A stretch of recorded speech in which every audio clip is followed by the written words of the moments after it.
Les parents doivent le protéger dans sa sécurité, sa santé, sa vie privée et sa moralité.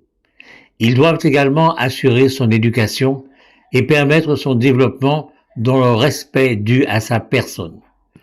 Pour exercer leurs fonctions, les parents ont un devoir de commandement et de surveillance sur l'enfant et ses biens. Telle est la définition de l'autorité parentale. Si donc les parents ont un devoir de commandement et de surveillance sur l'enfant, ils doivent notamment assurer son éducation et veiller à sa moralité. Cela signifie que s'ils n'assurent pas ces deux fonctions, il est possible de leur retirer l'autorité parentale. Cela, en réalité, tout le monde le sait et tout le monde en convient. En pratique, ça ne se fait que rarement. Et pourtant, c'est là, dans l'éducation et la morale, que se détermine l'existence même de toute société humaine. Les autorités compétentes le savent bien.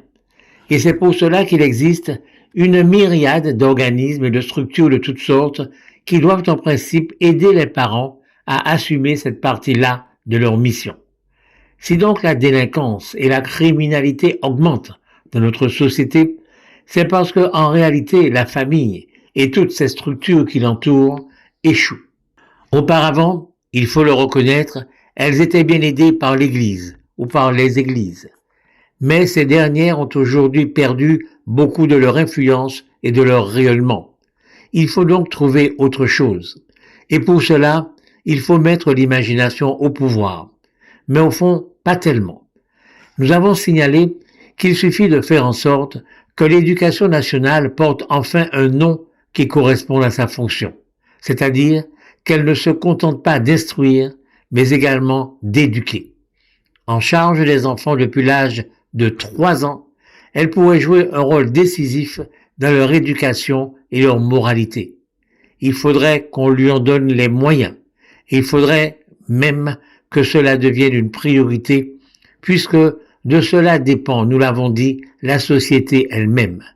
Bien entendu, les professeurs à tous les niveaux auraient une formation adéquate et un personnel dédié à cela existerait à l'intérieur de chaque établissement scolaire. Évidemment, personne ne peut être hostile à un tel projet. On évoquera donc son coût. Mais où prendre l'argent, se dira-t-on?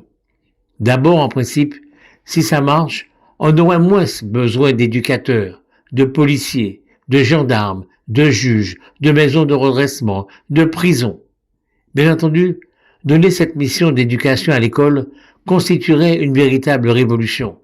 Et une révolution, ce n'est jamais facile à réaliser, mais justement, puisque les régions ultrapériphériques de la France sont en première ligne dans la lutte contre le trafic de drogue et que les familles, souvent monoparentales, ont du mal à assumer leur mission d'éducation, les deux choses étant souvent liées, leurs députés et leurs sénateurs doivent œuvrer avec détermination auprès du gouvernement, en même temps qu'auprès de leurs collègues dans les différentes assemblées où ils siègent pour faire valoir leur point de vue et faire évoluer la France elle-même.